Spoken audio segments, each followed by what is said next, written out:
ಹಮ್ಕು ಬಿಡಿ ಅವನು ಹೋಗ್ಬಿಟ್ಟ. ನೆಕ್ಸ್ಟ್ ಕೊಡ್ತೀವಿ, ನೆಕ್ಸ್ಟ್ ಬಂದೇ ಬರ್ತಾನ ಅವನು. ಅವನಿಗೆ ಅವಮಾನ ಮಾಡಿ ಕಳ್ಸವ್ರೆ ಸರ್. ಟೈಲರಿಂಗ್ ಮಾಡೋ ಸರ್ ನಾವು.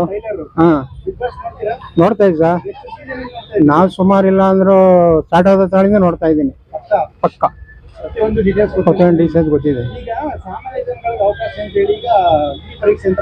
ಹಾ, ನೋಡ್ತಾ ಇದೀವಿ ಸರ್. ಆದ್ರೆ ಸಾಮಾನ್ಯ ಜನ ಆದ್ರೆ ಇವ್ರು 3 ಜನ 4 ಜನ ಇದಾರಲ್ಲ, ಇವರು ತೀರ್ಮಾನ ಮಾಡೋರು. ಶ್ರುತಿ, ಆಮೇಲೆ ಇವನು ವಿನಯ್, ಚಂದನ್ ಶೆಟ್ಟಿ, ಇವರೆಲ್ಲಾನು ಕುಂಡಿಸ್ಕೊಂಡಿದಾರಲ್ಲ. ಏನು ಕುಂಡಿಸ್ಕೊಂಡವ್ರೆ ಅವ್ರನ್ನ? ಅವರೇ ಜಡ್ಜು. ಇವ್ರು 3 ಜನ ಎಷ್ಟು ಜನ ತೀರ್ಮಾನ ಮಾಡಕ್ಕೆ ಜಡ್ಜು ಸರ್ ಇವರು? 60 ಜನ ಸರಿ. ನಾನು ಹೇಳ್ತಾ ಇರೋದು ಈ ಬಂದವರಿಗೆ 3 ಜನ ಸೆಲೆಕ್ಟ್ ಅಂತ ನೀವು ಹೇಳ್ತಾ ಇದ್ದೀರಾ. ಬರೀ 3 ಜನ ಸೆಲೆಕ್ಟ್ ಅಂತ ಹೇಳ್ತಾ ಇದ್ದೀರಾ. ಆ 3 ಜನದಲ್ಲಿ 60 ಜನದಲ್ಲಿ 3 ಜನ ಸೆಲೆಕ್ಟ್ ಮಾಡಲ್ಲ?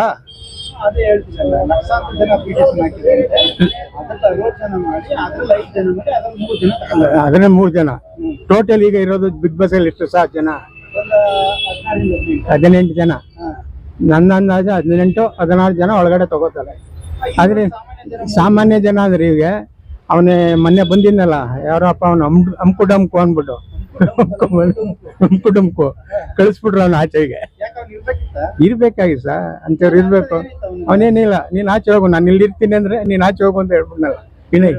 ಹಾ, ವಿನಯ್ ಜಗಳ ಆಯ್ತು. ವಿನಯ್ ಅವ್ರಿಗೂ ಅಪೋಸಿಷನ್ ಜಗಳ ಆಯ್ತು. ಆಮೇಲೆ ತಿರ್ಗಾ ಅದಾದ್ಮೇಲೆ ಇವರು ಗಂಗಮ್ಮ ಅಂತ ಬಂದಿರಲ್ಲ, ಅವಳು ಚೆನ್ನಾಗಿ ಡ್ಯಾನ್ಸ್ ಮಾಡ್ಕೊಂಡು ಏನೇನೋ ಮಾಡಿ ಕಾಮಿಡಿ ಎಲ್ಲ ಉಳಿಸ್ಕೋತಾರೆ ಅಂತಿದ್ರು. ಅವನು ಆಚೆ ಕಳ್ಸ್ಬಿಡಲ್ಲ ಸರ್. ಇರ್ಬೇಕಾಗಿತ್ತು ಸಾಮಾನ್ಯ ಜನ ಅಂದ್ಮೇಲೆ.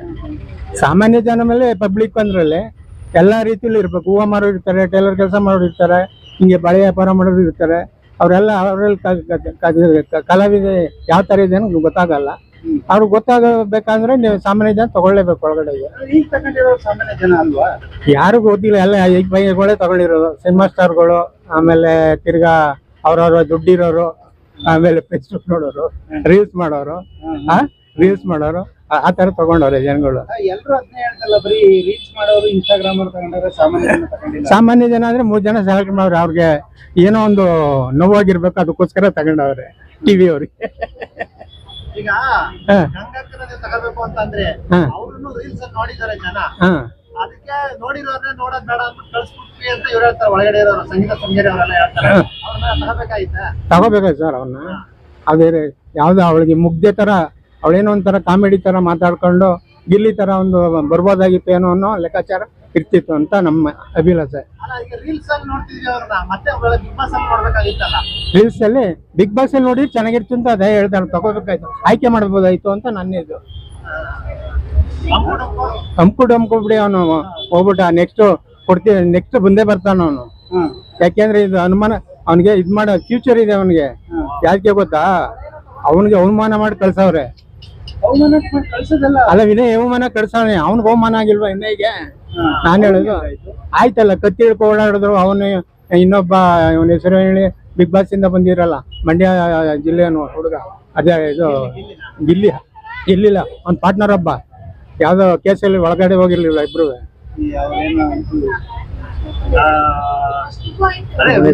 ವಿನಯ್ ಗೌಡ ಒಬ್ಬ, ಇನ್ನೊಬ್ಬ ಮಂಡ್ಯ ಜಿಲ್ಲೆ ರಜತ್ ಅವರೆಲ್ಲ ಒಳ್ಳೆ ದಾದಾಗಳು ಆಡ್ದಂಗೆ ಆಡ್ತಾರೆ ಇಬ್ರು.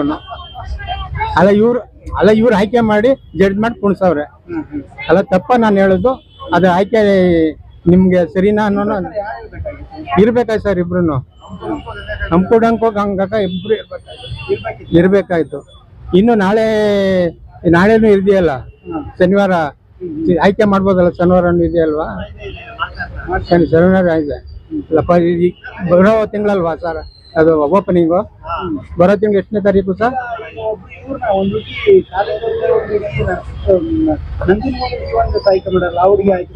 ಹುಡುಗಿ ಪರವಾಗಿಲ್ಲ, ಆಯ್ಕೆ ಮಾಡಿದ್ದಾರೆ.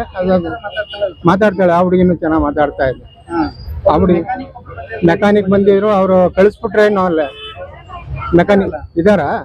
ಅವ್ರ ಒಟ್ಟಿನಲ್ಲಿ ಈಗ ಅಷ್ಟು ಜನದಲ್ಲಿ ಇವ್ರಿಗೆ ಆಯ್ಕೆ ಮಾಡ್ತಾರ ಅವ್ರಿಗೂ ಅನ್ನೋ ನಾನು ಡೌಟ್. ನಮ್ಗೆ ಅನುಮಾನ ಇದೆ. ಗೊತ್ತಿಲ್ಲ. ಅದು ಬಿಟ್ರೆ ಇನ್ನೂ ಒಬ್ರು 4-5 ಭಾಷೆ ಮಾತಾಡ್ತಾರಲ್ಲ, ತುಮಕೂರು ಲೇಡೀಸ್ ಕರ್ಕೊಂಡಿದ್ದಾರೆ. ಅವರು ಹೇಳಕ್ ಆಗಲ್ಲ.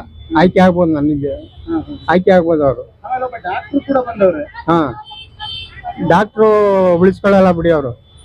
ಯಾಕೆ ಡಾಕ್ಟ್ರು ಬಹಳ ಕಷ್ಟ ಇದೆ ಅಲ್ಲಿ, ನಮ್ಮ ಮಧ್ಯದಲ್ಲಿ ಇರೋದು ಕಷ್ಟ. ಜಾಸ್ತಿ ಸೇರಲ್ಲ, ಎಂಟ್ರಲ್ಲಿ 2 ದಿವಸಕ್ಕೆ ಹೋಗ್ಬಿಡ್ಬೋದು ವಾಪಸ್ಸು. ಮೇಡಮ್ ಕೂಡ ಮಾತಾಡಿದ್ರು, ಈ ಹೊರಗಡೆ ಮಾತ್ರ ಡಾಕ್ಟ್ರು, ಒಳಗಡೆ ಹೋದ್ರೆ ಡಾಕ್ಟರ್ ಅಲ್ಲ. ಅದು ಹೇಳಿದ್ರೆ ನಾಳೆ ಡಾಕ್ಟರ್ ಆಗಲ್ಲ ಅವಳು, ಡಾಕ್ಟರ್ ಆಗಲ್ಲ. ಒಳಗಡೆ ಹೋಗಿ ನಾ ಡಾಕ್ಟರ್ ಹೇಳಿದ್ರಲ್ಲ ಅವ್ರು ಫಸ್ಟ್ ಹೇಳಿದ್ರಲ್ಲ, ಯಾವುದೇ ಕಾರಣಕ್ಕೂ ಡಾಕ್ಟರ್ ಮರ್ಯಾದೆ ಕೊಡುವಾಗಿಲ್ಲ. ಅಲ್ಲಿ ಒಳಗಡೆ ಹೋಗಿರೋರೆಲ್ಲ ಏನೇನ್ ಆಯ್ತಾರೆ ಅಂತ ಹೇಳಕ್ ಆಗಲ್ಲ. ಡಾಕ್ಟರ್ ಅಂದ್ರೆ ಡಾಕ್ಟರ್ ಬೇಗ ಬಂದ್ಬಿಡ್ತಾನೆ ಬಿಡಿ, ಈಗ ತಂದ್ಬಿಡ್ತಾರೆ ಬೇಗ.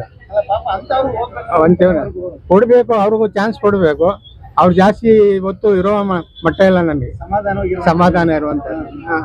ಇಲ್ಲಿ ಹೋಗೋರೆಲ್ಲ ಒಂದೊಂದ್ ತರ ಏನೋ ರಾಕ್ಷಸ.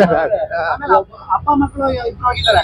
ಹಾ, ಅಪ್ಪ ಮಕ್ಕಳು ಏನಂದ್ರೆ, ಅಪ್ಪ ಅಂದ್ರೆ ನನ್ನ ಅಂದಾಜು ಅದು ಒಬ್ರು ಉಳ್ಕೋತಾರೆ. ಅದೇ ಅಪ್ಪ ಉಳ್ಕೊಂಡಿದ್ದಾರೆ, ಹಾ, ಮಗನ್ ಕಳ್ಸ್ಬಿಟ್ರೆ ಸಾ ಒಬ್ರು ಉಳ್ಕೋತಾರೆ. ನನ್ನ ಅಂದಾಜು ಅವ್ರ ಮಾತಲ್ಲಿ ನೋಡಿದ್ರೆ ಅವ್ರೊಂದ್ ಸ್ವಲ್ಪ ಏನೋ ಒಂದು ಟೆಕ್ನಿಕಲ್ ಇರಿದ್ದಾರೆ. ಇಬ್ಬರಿಗೆ ಮೊಬೈಲ್ ಹೊಡೆದಾಕೋದೊಂದು ಇಟ್ಕೊಟ್ಟಿದ್ವಿ, ಗೊತ್ತಾಯ್ತು, ನೋಡಿದ್ರಿ. ಅದ್ರ ಬಗ್ಗೆ ಏನ್ ಅನ್ಸುತ್ತೆ? ಮೊಬೈಲ್ ಹೊಡೆದಾಕ ಅವಶ್ಯಕತೆ ಇತ್ತ? ಏನ್ ಬೇಕಾಗಿರ್ಲಿಲ್ಲ, ಅದೇನ್ ಬೇಕಾಗಿಲ್ಲ. ಮೊಬೈಲ್ ಹೊಡೆದಾಕ ಅವಶ್ಯಕತೆ ಇರಲಿಲ್ಲ. ಅದ್ರಲ್ಲಿ ಏನಂದ್ರೆ ನಾನೇ ಚಾಲೆಂಜ್ ಏನೋ ಅಂತ ತಕೊಂಡು ಮೊಬೈಲ್ ಹೊಡೆದಾಕವ್ರೆ ಅಷ್ಟೇ. ಏನು ಬಹಳ ಇದು ಟಪ್ಪಿದೆ ಈ ಸಲನು. ಅದೇನ್ ಮಾಡ್ತಾರೆ ಅನ್ನೋ ನಾವು ಗೊತ್ತಾಗ್ಬೇಕು. ಬಹಳ ಟಪ್ಪಿದೆ ಈ ಸಲವೇ. ಅದ ಪೇಪರಲ್ಲಿ ಹೊಡೆದಾಕ್ಬಿಟ್ನಲ್ಲ ಅವನು ಫಸ್ಟ್ ಟೈಮ್ ಬಂದ್ಬಿಟ್ಟು. ನನಗೆ ಬೇಕಾಗಿಲ್ಲ ಇದು, ನಾನು ಗಿನ್ನಿಸ್ ದಾಖಲೆನೇ ಬಿಸಾಕಿರೋ. ನಿನ್ನೆ ಹೋಗೋ, ವರ್ಲ್ಡ್ ರೆಕಾರ್ಡ್ ಒಳ್ಳೇದಲ್ವ ಸಾ?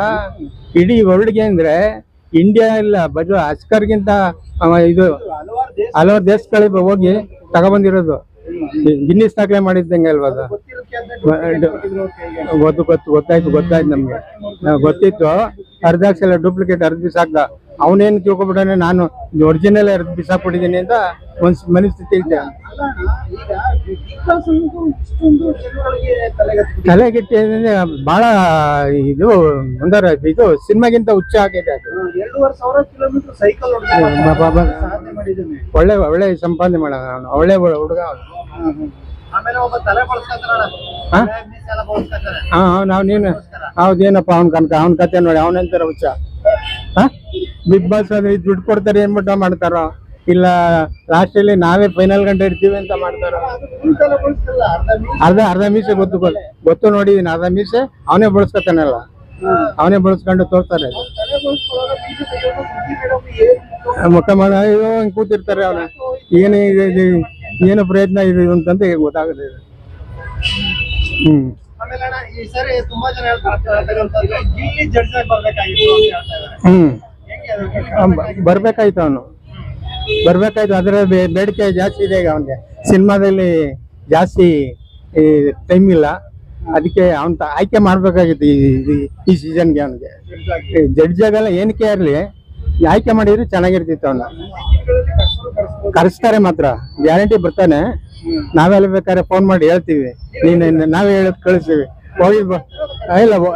ಹೋಗಿದ್ ಬಾಪ, ಏನೇನ್ ನಡೀತಿದೆ ನಿನ್ ಫೀಲ್ಡ್ ಏನ್ ನಡೆದಿತ್ತು, ಅವಾಗ ಏನ್ ನಡೆದಿತ್ತು, ಈಗೇನ್ ನಡೀತಿದೆ ನೋಡ್ಕಬ ಒಳಗಡೆ ಹೋಗಿ.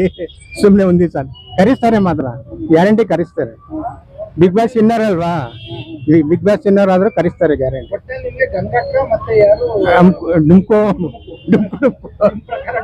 ಡುಮ್ಕು ಚೆನ್ನಾಗಿರ್ತಿತ್ತು, ಇರ್ಬೇಕಾಯ್ತ, ಚೆನ್ನಾಗಿರೋದು ಒಂಥರ.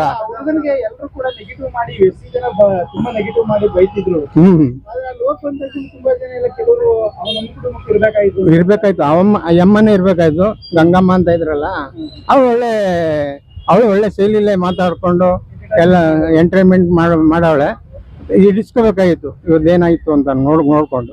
ಈಗ ನಾವು ಲಾಸ್ಟ್ ವಿಡಿಯೋ ಮಾಡಕ್ ಬಂದಾಗ ಸಾಮಾನ್ಯ ಜನಕ್ಕೆ ಅವಕಾಶ ಕೊಡಲ್ಲ ಅಂತ ಕೊಟ್ಟವ್ರ ಸಮಾಧಾನ ಆಯ್ತು. ನಮ್ಮ ಸಮಾಧಾನ ಆಯ್ತು, ನಿಮ್ ಟಿವಿಯಿಂದ ಸಮಾಧಾನ ಆಯ್ತಲ್ಲ. ನಾನ್ ಹೇಳಿದ್ದೆ, ನಮ್ಮಂತೆ ಸಾಮಾನ್ಯ ಜನ ತಗೊಳ್ಳಿ, ಯಾರೋ ರೋಡಲ್ಲಿ ಹೋಗೋರು, ಹಾದಿಲ್ ಹೋಗೋರು, ಆಮೇಲೆ ಇನ್ನು ವ್ಯಾಪಾರ ಮಾಡೋರು, ಟೈಲರಿಂಗ್ ಮಾಡೋರು, ಇನ್ ಬೇರೆ ಬೇರೆ ಕೆಲಸದಲ್ಲಿ ಇರ್ತಾರೆ, ಉದ್ಯೋಗದಲ್ಲಿ ಇರ್ತಾರೆ. ಅವ್ರಿಗೆಲ್ಕ ಒಂದು ಇದು ಸಿಗ್ತದೆ, ಏನಂದ್ರೆ ಇದು ಗೌರವ ಸಿಗ್ತದೆ. ಇನ್ನೊಂದು ಚಾನಲ್ಗಳು ನಿಮ್ಮಿಂದ ಒಂದು 4-6 ಜನಕ್ಕೆ ತಿಳಿತದೆ, ಓ ಯಪ್ಪ ಇಲ್ಲಿದ್ದ, ಏನ್ ಮಾಡ್ತಾ ಇದ್ದ, ಏನೋ ಕೆಲಸ ಮಾಡ್ಕೊಂಡು ಮುಂದೆ ಬರ್ತಾ ಇದ್ದಾರೆ ಅನ್ನೋದು ನಿಮ್ಮ ಸಾಮಾನ್ಯ ಚಾನೆಲ್ ಇಂದ ಮುಂದೆ ಬರ್ಬೋದು ಅನ್ನೋ ಅಲ್ಲ. ಆಯ್ತು, ನಿಮ್ಮಿಂದ ಒಂದು 4 ಜನಕ್ಕೆ ಅವಕಾಶ ಸಿಕ್ಲೆ. ಧನ್ಯವಾದ. ಆಯ್ತು ಸರ್, ನೋಡ್ತಾ ಇರ್ತೀರಾ ಬಿಗ್ ಬಾಸ್? ನೋಡ್ತಾ ಇರಿ ಸರ್. ಯಾವ ಟೈಮಲ್ಲಿ ಬಿಗ್ ಬಾಸ್ ನೋಡಿದ್ರೆ ಯಾವಾಗಲೂ ಟೈಲರಿಂಗ್ ಕೆಲಸ ಮಾಡ್ತಾನೆ ಇರ್ತೀವಿ. ಮಾಡ್ತಾ ಇರ್ತೀವಲ್ಲ, ನೈಟ್ ತಾನೇ ನೋಡೋದು. ನೈಟ್ ಮಾಡ್ತೀವಿ. ನೈಟ್ ನೋಡ್ತೀವಿ, ನೈಟ್ ನೋಡ್ರೆ ಸಮಾಧಾನ. ಸಮಾಧಾನ ಗ್ಯಾರಂಟಿ.